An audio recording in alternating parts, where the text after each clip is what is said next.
जाता है और उसे कहता है, तुम मत रहो वालिमा, गुंदुज को मैं सही सलामत वापस ले आऊंगा। इसके बाद सुबह का वक्त हो जाता है।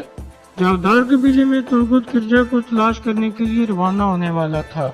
वो अपने खास भाई ओज को कहता है, तुम यहीं रहो और कबीले की हिफाजत करो। फिर तुर्गुत असलहान को अल्लाह हाफिज कहकर रवाना हो जाता है।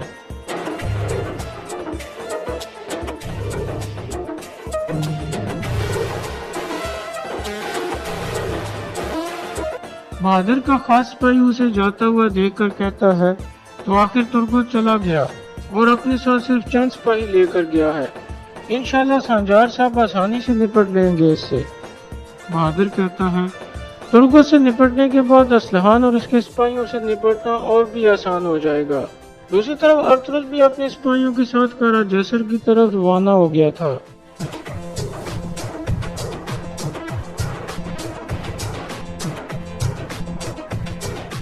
कारा जैसर में मारिया सुबह के वक्त दोबारा खाना लेकर गुंदुज के पास पहुंचती है, लेकिन गुंदुज दोबारा इनकार कर देता है। फिर मारिया कहती है, क्या तुम यहाँ से निकलना चाहते हो? गुंदुज कहता है, हाँ, मैं यहाँ से निकलकर दरियाओं से इंतकाम लूंगा। मारिया कहती है, तो फिर तुम्हें अपनी ताकत बहाल रखनी होगी।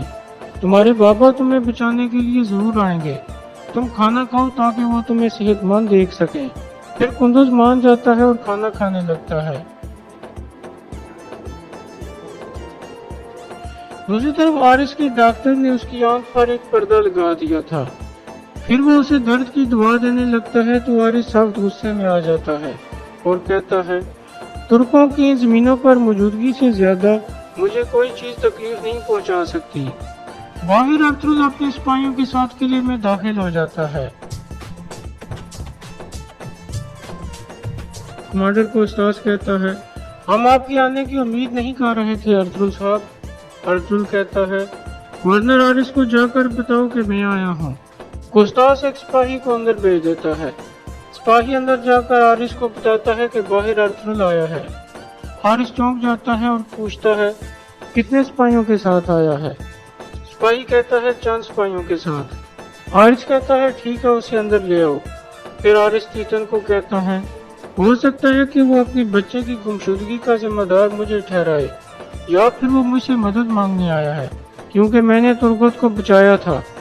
तीतन कहता है, तो फिर हम क्या करेंगे हुजूर? आरिस कहता है, तुम भी मेरे साथ आओ, लेकिन कहीं छुप जाना और जो भी बातचीत हो वो तुम भी सुन लेना। फिर वो दोनों वहाँ से चल पड़ते हैं। जावदार कबीले में बहादुर के साथ जिरगे के 4 लोग बैठे हुए थे और वो असलहान के खेमे पर हमला करने की मंसूबाबंदी कर रहे थे। एक आदमी कहता है, जब आप हमला करेंगे तो हमारे कुछ सिपाही भी आपके साथ मिल जाएंगे।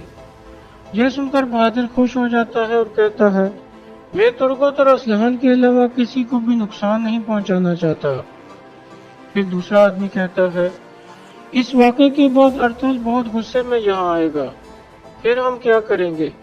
बहादुर कहता है, उसे अच्छा लगे या ना लगे वो मेरी सरदारी कबूल कर लेगा। तुर्गुत और असलहान के मरने के बाद अरतुरुल की बारी होगी। दूसरी तरफ तुर्गुत अपने सिपाहियों के साथ किरजा को तलाश करने के लिए जा रहा था। रास्ते में वो एक दरख्त गिरा हुआ देखकर घोड़ा रोक लेता है और नीचे उतरकर निशान देखने लगता है। निशान देखने के बाद वो कहता है, ये इस तरफ जा रहे हैं, चलो चले।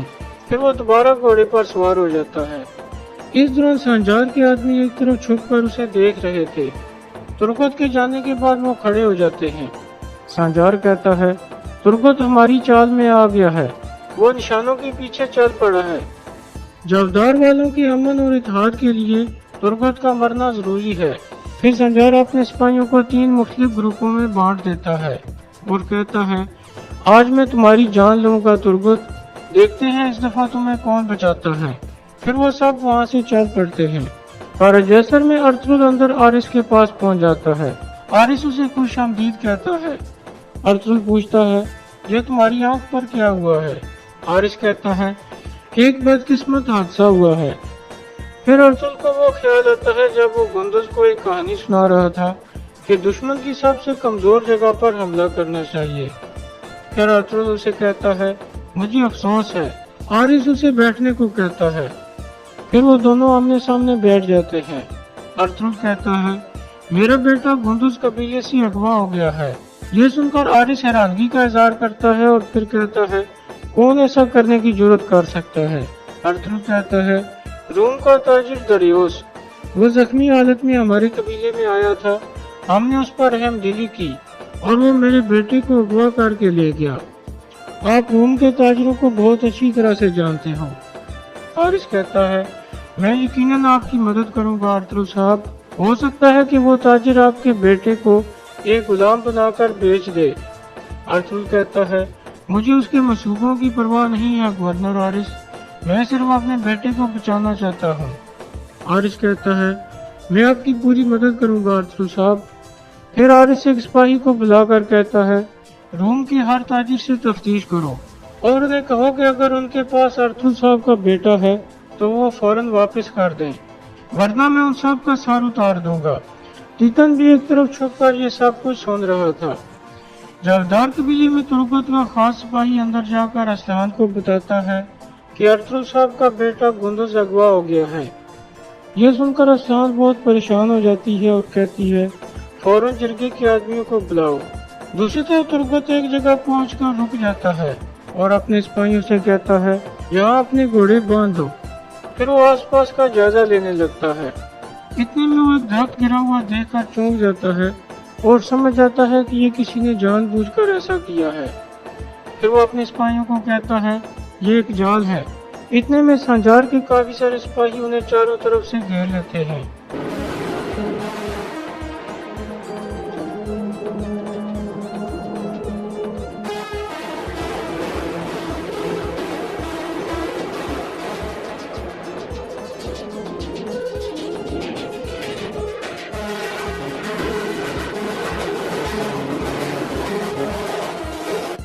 तुर्गत की गर्दन पर भी तलवार रख दी गई थी। संजार तुर्गत को कहता है, अगर तुम अपने सिपाहियों की जान बचाना चाहते हो तो हथियार डाल दो। तुर्गत कहता है, अगर तुम इतने ही बहादुर हो तो निकाब उतारकर एक मर्द की तरह मेरे सामने आओ। खिरजा कहाँ है? यह सुनकर संजार सिपाही की गर्दन पर तलवार फेर देता है और फिर लड़ाई शुरू हो जाती है।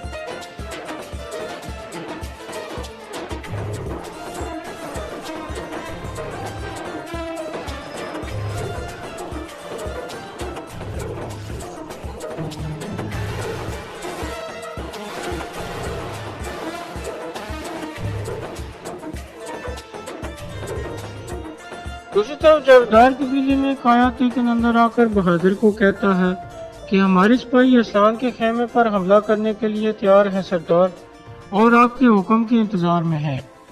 बहादुर कहता है, पहले हमें तुर्गत की मौत की खबर का इंतजार करना होगा। एक दफा संजार की तरफ से खबर आ जाए, बाकी काम हम बाद में करेंगे। दूसरी तरफ संजार तुर्गत की तरफ बढ़ता है।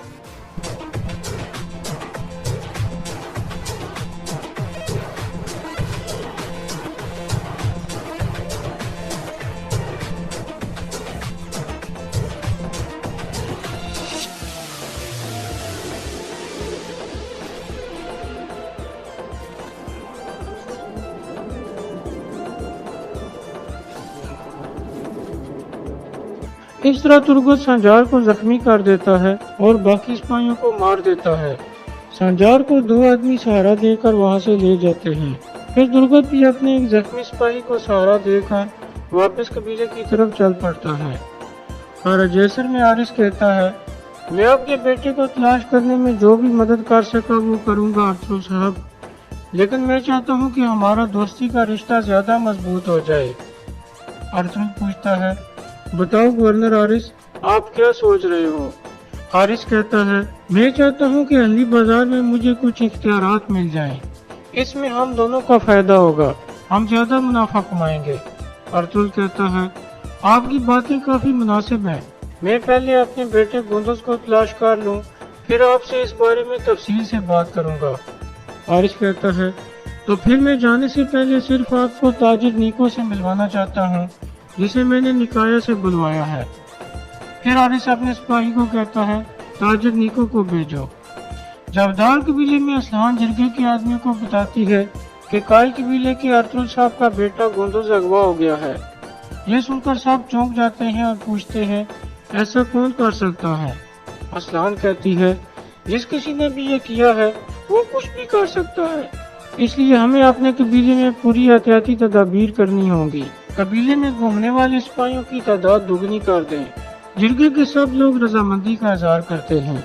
دوسری طرف کایا تیکن اندر جا کر بہادر کو بتاتا ہے کہ اسلان نے قبیلے میں گھومنے والے سپاہیوں کی تعداد دگنی کرنے کا حکم دیا ہے، اور اس کے علاوہ ارطغرل کا بیٹا گندز اغوا ہو گیا ہے۔ بہادر ارطغرل کے بیٹے کا سن کر پہلے حیران ہوتا ہے اور پھر ہنستے ہوئے کہتا ہے ارطغرل اس وقت اپنے ہوش میں نہیں ہوگا، اگر ترگت مر گیا تو ہر چیز ہمارے حق میں ہو جائے گی۔ دوسری طرف ارسز ارطغرل اور حارث کے سامنے پہنچ جاتا ہے، جسے حارث تاجر نیکو سمجھ رہا تھا۔ حارث دونوں کا ایک دوسرے سے تعارف کراتا ہے، پھر ارطغرل جانے کے لیے کھڑا ہو جاتا ہے۔ ارسز اپنا ہاتھ آگے کرتے ہوئے کہتا ہے آپ سے مل کر خوشی ہوئی ارطغرل صاحب۔ ارطغرل اسے ہاتھ ملاتا ہے اور اس کے ہاتھ میں موجود خط لے کر وہاں سے چلا جاتا ہے۔ دوسری طرف ترگت اپنے زخمی سپاہی کے ساتھ واپس روانہ تھا۔ جاودار قبیلے میں بہادر بے صبری سے سنجار کی طرف سے کسی خبر کا انتظار کر رہا تھا۔ اتنے میں کایا تیکن اندر آ کر اسے بتاتا ہے کہ ترگت واپس قبیلے کی طرف آ رہا ہے۔ یہ سن کر بہادر چونک جاتا ہے اور سنجار کے لیے سخت پریشان ہو جاتا ہے۔ اتنے میں قبیلے کا ڈھول بجتا ہے۔ بہادر فوراً باہر کی طرف چل پڑتا ہے۔ باہر قبیلے کے لوگ اکٹھے ہو رہے تھے۔ ترگت ایک زخمی سپاہی کے ساتھ قبیلے میں پہنچ گیا تھا۔ قبیلے کے لوگ پریشان ہو کر شور مچا دیتے ہیں اور ترگت سے پوچھتے ہیں کیا ہوا ہے؟ ترگت کہتا ہے ہمارے لیے جال بچھایا گیا تھا، ان کے چہرے ڈھکے ہوئے تھے، لیکن میں نے ان سب کو ٹھکانے لگا دیا ہے۔ یہ سن کر بہادر مزید پریشان ہو جاتا ہے۔ پھر ترگت گھوڑے سے اتر کر اندر کی طرف چل پڑتا ہے۔ بہادر اپنے سپاہی کو کہتا ہے فوراً جا کر سنجار کو تلاش کرو اور اس کی خیریت معلوم کرو۔ یہ سن کر کایا تیکن وہاں سے روانہ ہو جاتا ہے۔ اندر جا کر ترگت اسلان کو بتاتا ہے کہ ہمارے لیے جال بچھایا گیا تھا، لیکن میں نہیں جانتا کہ وہ کون تھے، ان کے چہرے ڈھکے ہوئے تھے، لیکن مجھے بہادر پر شک ہے۔ اسلان کہتی ہے مجھے بھی بہادر پر شک ہوتا، لیکن آج کائی قبیلے کی طرف سے خبر آئی ہے کہ ارطغرل صاحب کا بیٹا گندز اغوا ہو گیا ہے۔ یہ سن کر ترگت بہت پریشان ہو جاتا ہے اور پوچھتا ہے کس نے کیا ایسا؟ اسلان کہتی ہے میں صرف ایک آدمی کے بارے میں سوچ رہی ہوں، گورنر حارث، ہو سکتا ہے اسی نے تمہارے لیے بھی جال بچھایا ہو۔ پھر اسلان کہتی ہے تمہیں اس مشکل وقت میں ارطغرل صاحب کو اکیلا نہیں چھوڑنا چاہیے۔ ترگت کہتا ہے میری غیر موجودگی میں بہادر فائدہ اٹھا سکتا ہے، انشاءاللہ ارطغرل صاحب میرے بغیر گندز کو بچا لیں گے۔ قلعہ جیسر میں ارطغرل باہر شہر میں آ کر ارسز کا خط پڑھنے لگتا ہے۔ اس پر لکھا تھا گندز صحیح سلامت قلعے میں موجود ہے، جلد میں پتہ لگا لوں گا کہ وہ کس جگہ موجود ہے، آپ ایک خالی دکان میں میرا انتظار کرو۔ خط پڑھنے کے بعد ارطغرل گھوڑے پر سوار ہو کر باہر آ جاتا ہے۔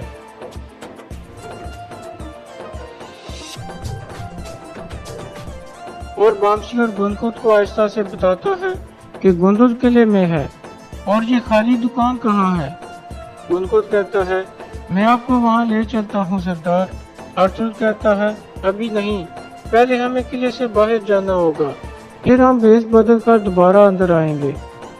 پھر ارطغرل وہاں سے روانہ ہو جاتا ہے۔ کائی قبیلے میں حلیمہ سلطان گندز کو یاد کر کے رو رہی تھی۔ افسا اسے کہتی ہے آپ پریشان نہ ہو، انشاءاللہ ارطغرل صاحب اسے صحیح سلامت واپس لے آئیں گے۔ حلیمہ کہتی ہے انشاءاللہ۔